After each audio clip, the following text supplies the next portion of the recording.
Welcome to the Deep Dive, presented by Reformed Thinking. Today, we're shifting gears a bit, moving from those broader surveys of whole books. hmm We're going to zero in, really focus intensely on just one short psalm, Psalm 3. But it's incredibly powerful. Yeah, this is definitely a deep dive with a laser focus. We're looking at a pretty concentrated set of resources, historical background, structural analysis, theology, all centered on this one song of David. And the sources we're using are quite specific, quite rich. The idea, our mission, if you like, is to get a quick but solid grasp on why this psalm was written, the circumstances, Right. and also appreciate how its structure helps us understand it, and then pull out the key theological truths. And it's worth noting right up front, the sources we have make a very clear declaration about the theology here, especially that final verse. Yes. They state pretty directly that it represents, well, the absolute core of a particular theological stream. It's called the sum and substance of Calvinistic doctrine. Exactly. So getting a handle on this psalm, which David wrote in, a moment of deep crisis, it's almost like a shortcut to understanding a really major essential biblical teaching. Okay, so let's dive in. Where do the sources suggest we start? They start, logically enough, by setting the stage, Yeah. really painting the picture of David's utter desperation at this point. Right, and the first thing we see is the psalm's title. It gives us that immediate context. The sources call it a most valuable key. It says, a psalm of David when he fled from Absalom, his son. Just that one sentence, it tells you volumes, doesn't it? This isn't David the triumphant king. No, Okay. not David the joyful worshiper either. Yeah. This is David the broken father, David the fugitive king. It throws us right into that story in 2 Samuel 15. It's one of the saddest bits of David's life, really. It is. The sources really detail this moment. It's a desperate flight from his own palace, often mentioned as happening, in the dead of the night. This wasn't some orderly retreat. No, not at all. And the logistics, just the basic facts of the flight, they really highlight how vulnerable he was. He crosses the brook Kedron. Right, that little stream. He leaves with just a few faithful followers, a small, probably exhausted group, hiding themselves from the fury of his rebellious son. When you picture it, the king of Israel, covered in shame, sneaking away from his own capital city, crossing a muddy little brook in the dark, it just sets a scene of complete humiliation. And the source of the opposition, that's what makes this crisis, this particular one, so hard to bear, isn't it? Absolutely. It wasn't Yeah. a foreign enemy like the Philistines this time. This was an uprising led from within his own family. That betrayal, it must have cut David right to the core. His own son, Absalom. The sources describe him as David's darling. Yeah, his favorite, perhaps. And he's the one heading the revolt. The sources talk about David being heartbroken. Absalom, he was charismatic, sure, but also described as a silly, giddy young fellow. Yet somehow he managed to draw massive support. Frighteningly strong, the conspiracy. The sources confirm it. The people increase continually with Absalom. Meanwhile, David's loyal followers, they're dwindling. Imagine watching that happen. Your own generals, your soldiers deserting you, the people you ruled, the people you felt you'd so many ways obliged, through years of faithful rule. And they choose this foolish young rebel instead. Mm. Over stability. Over you. It's a wonder of woe, as one source puts it. And the treachery reached right into his closest circle. The sources point to one specific figure whose betrayal was almost a fatal blow. Ahithophel. Ahithophel, yes. What was he exactly? Why was his defection such a disaster? Think of him as like David's chief strategist or prime minister, a wise counselor. The sources say his advice was considered almost like an oracle of God. That's how highly regarded he was. So losing him wasn't just losing one man. Well, not at all. It was losing institutional knowledge, strategic brilliance.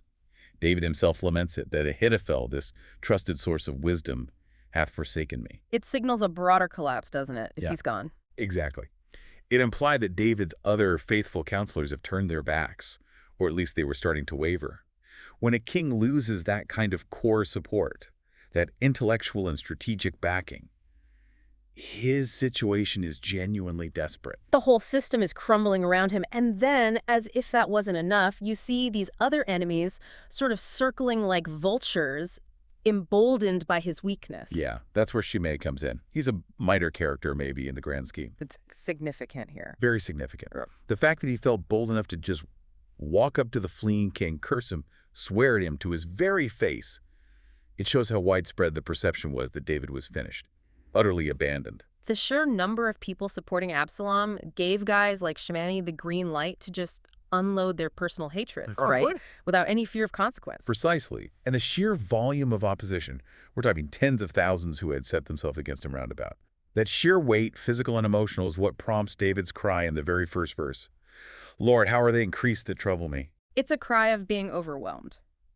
Okay, before we get into the psalm itself, maybe we should just touch on the titles again briefly. Since we're using it to set the scene, this question of authority comes up. Right. Who put them there? Can we trust them? Yeah. The sources are upfront about the ambiguity. Nobody knows for sure who invented or placed the titles. There are theories, of course. Some critics suggest they were added much later, maybe by someone like Ezra, during the, post-exilic period when the scriptures were being compiled. But others argue they seem to be much earlier, maybe coeval or nearly so with the respective psalms themselves, running close to the time of the psalm. But whatever the precise origin, the historical and theological weight behind accepting them is pretty strong. How so? Well, historically, they've been accepted from time immemorial. Think about the early church fathers, Augustine, Theodoret. They explicitly saw the titles as a part of the inspired text, gave them canonical authority. And the Jewish tradition still uses them. Still chants them, yes. And practically speaking, the consensus is that these titles are just an incredibly valuable key to understanding the general subject or history of a psalm. And specifically for Psalm 3, the history in the title just fits perfectly with the emotion and the content of the song itself, doesn't it? Exactly. It fits like a glove. It really is the necessary lens for reading the rest of the text.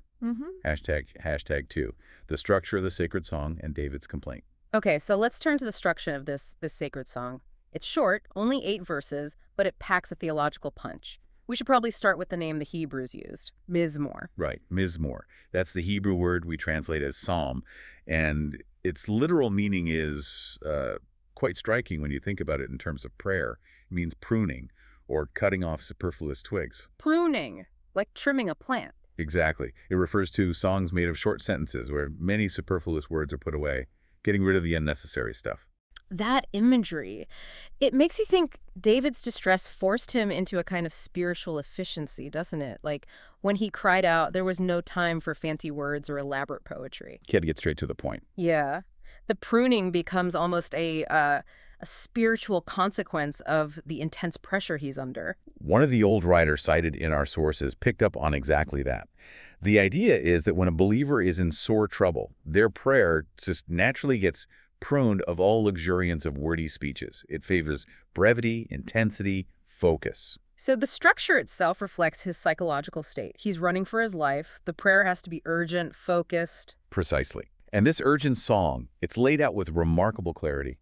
Our sources point to 4 distinct sections, almost like a mini-sermon, creating this flow from complaint to confidence. Yeah. 2 verses for each part. Okay, what are those 4 parts? It helps track David's emotional journey, from despair towards deliverance. The source material mentions this idea of a psalm having the unity of a bundle of arrows, not just a single shaft. So the parts are verses 1 and 2. That's David complaining to God about his enemies, laying out the problem. Okay, 2.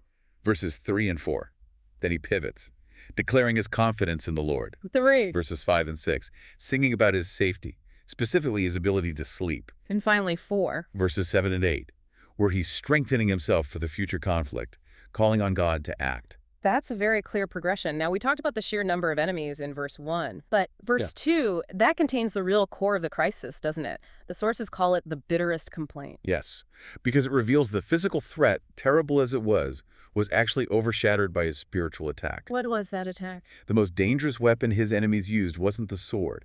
It was the suggestion, the whisper, the outright claim. There is no help for him in God. Ooh, that cuts deep.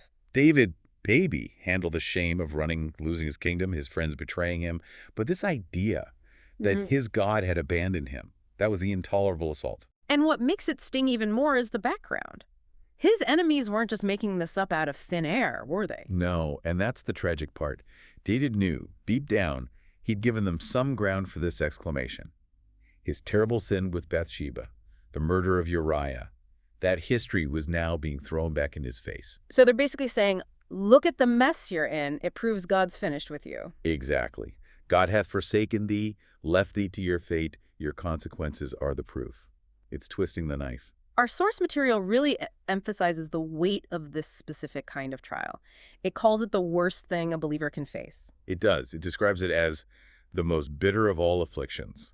The sources go so far as to say that if you could take all earthly suffering, all heavenly trials, all the temptations from hell itself, and kind of mix and press them together, Yeah. they would not make a trial so terrible as this one fear. The fear that there's no help for us in God. That infernal suggestion was the unkindest cut of all. So David's deepest pain wasn't losing the throne. It was this attack on his personal assurance of God's grace. Absolutely. And right after that devastating spiritual attack in verse 2, we get the first Selah. Ah, the pause. Yeah, it's placed so strategically there. It forces you, the reader, the listener, to just sit with the weight of that enemy taunt for a moment before David makes his move towards faith. It's like the heart has to stop before it can pivot. And pivot he does. Right after releasing that complaint, David makes that spiritual turn in verse 3. He starts affirming his confidence in God. He recognizes this divine trio of mercies that God is actively supplying, even while he's walking in disgrace. A trio of mercies. Okay, what are they? They sound like a complete spiritual defense system directly countering this shame and danger he's in. They are. The first mercy is defense for the defenseless. God is a shield for me. A shield. Makes sense. But it's more than just a standard shield. The sources point out the Hebrew word here suggests a buckler roundabout, something that completely encircles you. Total protection. So not just blocking attacks from the front. No, it's designed to block everything. The fiery darts of Satan from beneath, the storms of trials from above, and crucially, it speaks peace to the tempest within the breast. It's this all-encompassing 360-degree defense. Okay, that's powerful. What's the second mercy? It sounds like it counters the humiliation he was feeling. It does. It's glory for the despised. God is my glory. My glory. Even when he's fleeing in shame. Exactly. He was driven out in contempt and scorn, running with his head covered. But he looks to God for his real honor. The sources suggest there's actually a present glory we can find even in affliction. Oh, so. Through fellowship with Christ's sufferings. In that moment of utter shame, climbing Mount Olivet, David was, in a way, being made like unto his Lord. He finds his honor not in what people think, but in his relationship with God. That shifts the perspective entirely. Okay, and the third mercy, you called it joy for the comfortless. Yes. God is the lifter up of mine head. Think about it. Yeah. A man fleeing in shame, like David was, he hangs his head down low in sorrow, doesn't he? Sure. But David knows God will reverse that posture. God will soon lift it up in joy and thanksgiving. He'll exalt him over his enemies. It's a divine sequence. Total defense leads to spiritual honor, which results in future joy. It's a complete turnaround. So how does David sort of activate this confidence? Verse 4 seems key. I cried unto the Lord with my voice. Yes. Action, prayer. His enemies were loud, remember, clamoring, mocking him. So David chooses to lift his voice. The sources suggest this vocal prayer is like a mighty effort of faith, designed to outsoar them all. So not just a silent thought, but an audible cry. Right. While silent prayers are certainly heard, there's something powerful about vocal prayer, especially when facing audible opposition. Yeah. And the result, the assurance that follows, he heard me out of his holy hill. That must have been incredibly encouraging. Like a sweet cordial for the soul, the sources say. It confirms that the defense and glory David claimed in verse 3 weren't just wishful thinking, they were real. And then another Selah. Another pause. Yeah. Forcing us to rest, absorb that certainty of answered prayer before we move on to the next verse. And that next verse, verse 5, describes a result that just seems humanly impossible. Safety in sleep. I laid me down and slept. I awaked. Sleeping soundly while thousands are hunting you. That's astounding. It really is. Logically, anxiety should have kept him wide awake, right? Constantly watching, unable to rest. But he slept. And not just any sleep, but the sleep of holy confidence. The sources make a distinction here, don't they? It's not just about being brave. Absolutely. They're very clear. This isn't just manly courage or some kind of natural toughness. It sounds like they're saying it's supernatural. That's exactly it. This quietude of a man's heart by faith in God is considered a higher sort of work than the natural resolution of manly courage. It has to be attributed entirely to the gracious operation of God's Holy Spirit upholding a man above nature. So God gets all the credit for it. All the glory. David wasn't sustained by, better barricades or being extra alert. He was sustained by God himself. For the Lord sustained me. That's the reason he could sleep. And that rest, that spiritual rest, then fuels his fearlessness for the fight ahead. He wakes up, and in verse 6, He basically buckles on his spiritual armor. I will not be afraid of 10,000s of people that have set themselves against me round about. And notice, he's not naive about the threat. He doesn't underestimate them. He counts them tens of thousands. He knows they're cunning, set themselves against me. But his confidence holds. It does, because it's built on the defense, the glory, the rest that God has already provided. He declares he can dash through them, or even just stay among them, without being harmed. That's confidence born from trusting God's sovereignty, not from human bravado. And then he calls on God to act in verse 7, using some pretty visceral language for his enemies. Very visceral. Like wild beasts, he cries, "Arise, O Lord," basically asking God to intervene directly. But then, interestingly, he immediately recalls God's past actions. He asserts God has already broken their jaws, already shattered the teeth of the ungodly. Broken their teeth, what does that signify? Well, how do enemies like this attack? Often with words. Cutting words, detractions, and calumnies, as the sources put it. Words are the teeth of these kinds of spiritual enemies. David is saying their ability to devour him with their lies and accusations is already broken. So the believer is facing enemies who are, in a spiritual sense, already disarmed. Exactly. Their teeth have been dashed from their jaws. They are, in reality, vanquished foes, even if they're still snarling. Okay, that brings us to the final verse, verse 8. And our sources really highlight this as the theological peak of the song. David shifts here, doesn't he? From his personal situation to a universal, sovereign truth. Yes, it's a crucial shift. Verse 8 lays out the explicit doctrine. Salvation belongeth unto the Lord. And our sources don't mince words. They call this the great doctrine of the Word of God, and specifically the sum and substance of Calvinistic doctrine. The sum and substance, that's a strong claim. When they say salvation belongeth unto the Lord, what's the scope of that ownership? It's comprehensive, total, from first to last in every iota of it. That's the language used. This doctrine stands as a direct challenge to any idea that salvation depends, even partly, on human effort or merit or free will. So it's entirely God's work. Entirely. The statement defines salvation's source as not of man, neither by man, but solely of God that showeth mercy. Absolute unilateral divine action.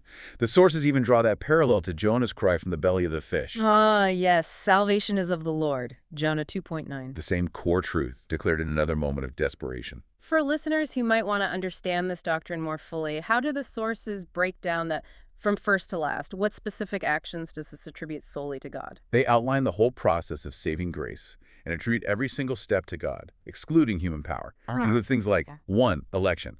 God choosing his people according to his own purpose before the world began. 2. Calling. God drawing them to himself by his irresistible grace. Quickening. God making them spiritually alive by his Spirit bringing a dead soul to life. And 4. Keep God sustaining them, preserving them by his power right to the very end, keeping them secure. Wow. So when David says salvation belongs to the Lord, he's grounding his assurance entirely in God's unchanging actions, not his own ups and downs, his own performance. Exactly. And that becomes the ultimate answer to that terrible spiritual attack back in verse 2, where his enemies sneered, "There is no help for him in God." Because if salvation is of the Lord, then help is guaranteed. Regardless of David's current mess or even his past sins, his safety doesn't rest on his ability to hang on, but on God's sovereign power and promise to keep his chosen ones. It's the bedrock of the doctrine of perseverance, isn't it? God preserves his saints. That makes sense. And this massive doctrine of sovereignty, it's then reinforced by the second half of the verse, isn't it? That phrase, thy blessing is upon thy people. Yes, the discriminating blessing.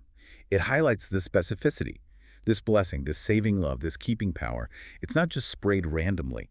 It's applied to a specific chosen group, thy people. The sources contrast this, don't they? They do. The blessing isn't on Egypt or Tyre, the enemies. It's specifically upon his chosen, thy blood-bought, thine everlastingly beloved people. The language used to describe that blessing is pretty intense in the sources. It really is. It's called divine, discriminating, distinguishing, eternal, infinite, immutable love. It's that kind of love that guarantees David's ultimate security. And knowing he belongs to thy people, knowing salvation rests entirely on God's unchanging character. It gives him the answer to that unspoken question, what then shall I fear? Precisely. The practical outcome of grasping the sovereignty is this deep, settled confidence. If God chose you, called you, and promises to keep you all the way, then external threats, even the worst betrayals, they can't ultimately touch your core security. So the doctrine itself provides the defense, the glory, and the joy that David mentioned earlier. because all three are secured by this distinguishing sovereign love. We can't really wrap up our look at the structure without talking about that mysterious word that appears 3 times, Selah. Ah, yes, to slay. It pops up after the complaint in verse 2, after the assurance of answered prayer in verse 4, and right at the very end, after the declaration of God's sovereignty in verse 8. It's definitely one of those biblical mysteries, isn't it? It shows up 73 times in the Psalms, a few times in Habakkuk too. It's generally agreed to be some kind of musical or liturgical instruction, but its exact meaning, still debated. And the main debate seems to revolve around a fascinating tension. Does Selah mean be quiet, or does it mean get louder? Exactly. Let's unpack those two main interpretations our sources discuss. Okay, the first one, silence. Right. A large group of scholars thinks it means silence or rest. Like, it's a cue for the singers to pause while the instruments, harps, lyres, whatever, played an interlude or harmony on their own, a musical break. Like a symphony moment between verses? Yeah.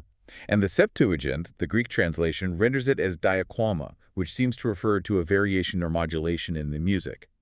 So this view suggests it's a moment for quiet reflection, letting the theological truth sink in while the music plays. Okay, so internal processing. But the second interpretation is basically the opposite. Completely opposite. Other scholars trace it to a Hebrew root, meaning to raise or to lift up. So under this view, Selah is an instruction to the musicians and singers to lift up the strain, sing more loudly, pitch the tune upon a higher key. Like a spiritual crescendo, a forte marking in the score. Exactly. A moment to really belt out the declaration, make it pierce the heavens. And that tension between quiet reflection and loud proclamation, it kind of reflects how we process deep spiritual truths, doesn't it? Sometimes quiet awe, sometimes joyful noise. It's interesting, though, that whether it means silence or elevation, the sources seem to agree on its basic function theologically. Right. Regardless of the musical specifics, Selah acts as a marker, a note of observation. It demands that the reader or singer rest, pause, and meditate. Oh. Stop and really consider the weight of what was just said or sung. It forces a moment of evaluation. Yeah. And one source uses this great analogy. It suggests Selah reflects a kind of maintenance needed for the human heart. That our heartstrings are ever more getting out of tune, and Selah is like the instruction to pause and get the instruments screwed up again to their proper tightness. A spiritual tuning break, I like that. Restoring focus and precision. And the placement in Psalm 3 really underlines that theological weight, doesn't it? Unmistakably. Look where they fall. After verse 2. After that dark complaint, the enemy's taunt, no help in God. Selah. Pause. Feel the darkness. Then prepare to receive the truth of God as shield in verse 3. After verse 4. After the joyful declaration that prayer was heard. Selah. Pause again. Rest in that assurance. Maybe change the strain to a softer air, as one source suggests. Let the comfort sink in. And then the final one, after verse 8. After the absolute peak. Salvation belongeth unto the Lord. Selah. This final pause directs us to stop and meditate upon this doctrine of distinguishing sovereign love. It demands we fully absorb the ultimate theological truth of the entire psalm. Now, this deep dive wouldn't really be complete, would it, if we didn't look at David's experience here through, well, a larger lens. Our sources strongly encourage reading David as a type, a prophetic foreshadowing of the Lord Jesus Christ. Oh, absolutely. That perspective is vital for reading the Psalms, especially from a Reformed standpoint. Many expositors point out that the Psalms often contain far more of David's Lord than of David himself. David's suffering, his flight, his eventual victory, they're seen as mirroring Christ's own passion, death, and resurrection. And the historical parallel, it starts right away with the geography of David's flight, doesn't it? That detail about the brook Kedron. It seems like a small detail, but it's incredibly significant.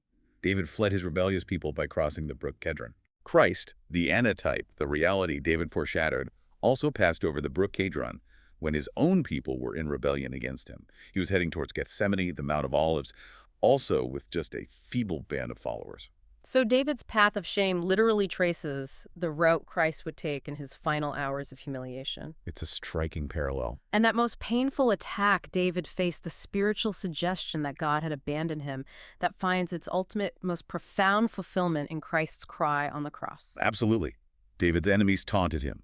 There is no help for him in God. But Christ endured that infernal suggestion, not just as a taunt from enemies, but as a horrifying spiritual reality he bore for us. My God, why hast thou forsaken me? That cry. For David, being deserted by men was awful. For Christ, being genuinely deserted by the Father, bearing the full weight of our sin, that was the absolute center of his agony. It was the curse of the curse, far worse than any human betrayal or physical pain. Understanding that gives a whole new layer of meaning to verse 5. I laid me down and slept. I awaked. How does that connect to Christ? Well, the sources really lean into Luther's interpretation here, that David's sleeping in faith signifies more than just a nightly rest. It foreshadows natural death and burial. Death as sleep. Yes. Remember how Christ himself referred to death as sleep, like with Lazarus? The idea is to lessen its terror for believers, to frame the tomb not as a prison, but as a bed and resting place. So David's sleep of faith points towards Christ's rest in the grave. But then comes the awakening. I awaked. That points to the resurrection. It does. But there's a subtle linguistic point the sources highlight that makes the connection even stronger, especially regarding Christ's agency. What's that? The Hebrew verb David uses for I awaked is hekazothi. Now, it can just mean I woke up passively, but the form of the word itself can carry a more intensive meaning. I caused myself to awake. I roused myself. So not just being woken up, but actively waking oneself. Exactly. And that reading, the sources argue, more aptly agrees with the resurrection of Christ than with the sleep of the body. While David was sustained by God in his waking, Christ demonstrated his own divine power in rising from the dead. He laid down his life and he took it up again. It fulfills the power inherent in the God to whom salvation belongs. That's a fascinating distinction. And finally, David's confidence about God having broken the jaws and shattered the teeth of the ungodly, that symbolic victory finds its ultimate reality in Christ's triumph over sin and Satan. Precisely. David's faith sees his enemies as already defeated, their teeth broken. Christ's death and resurrection accomplish that defeat definitively. The believer, therefore, deals with an enemy, a dragon, whose power is fundamentally broken. The sources use that image, don't they? The dragon. Yes, connecting it directly to Christ. The dragon lost his sting when he dashed it into the soul of Jesus. Christ endured the worst the enemy could throw at him, spiritual agony, death itself, precisely to disarm that enemy for all who belong to him. The threats, the accusations, the temptations to despair their power to ultimately destroy us is gone. David saw the shattered teeth. Christ actually did the shattering. That really brings our deep dive into Psalm 3, its history, its structure, its profound theology to a powerful conclusion. You know, what really stands out to me is just the clarity of David's journey here, the stark contrast between the absolute horror of his situation, the betrayal, the enemies, Ahithophel, and the solid, holy confidence he arrives at. And it's clear that confidence flows directly from that central truth. In verse 8, God's absolute sovereignty over salvation. It really does. And viewing David's very personal, very raw experience through the lens of Christ's greater suffering and victory just adds so much depth, doesn't it? David's ability to find rest in the storm, his confidence in eventual vindication, these become guaranteed realities for us, the believers, because Christ secured them perfectly. He crossed Kedron first, he endured the forsakenness, he conquered death by his own power. So perhaps here's a final thought for you, our listener, to reflect on. This knowledge, this deep conviction that salvation belongs completely to the Lord, that he handles it all, from first to last, choosing, calling, quickening, keeping it, doesn't just offer spiritual peace. It seems it can actually enable the physical ability to do what David did, to lie down and sleep, even when life feels overwhelming, when dangers seem to surround you. Yeah. If God truly holds your ultimate salvation secure, how does that bedrock assurance of his absolute sovereignty shape your confidence and maybe even your ability to find rest today? That's a challenging thought to rest on. Indeed. Until next time, keep thinking and keep diving deep into the sources.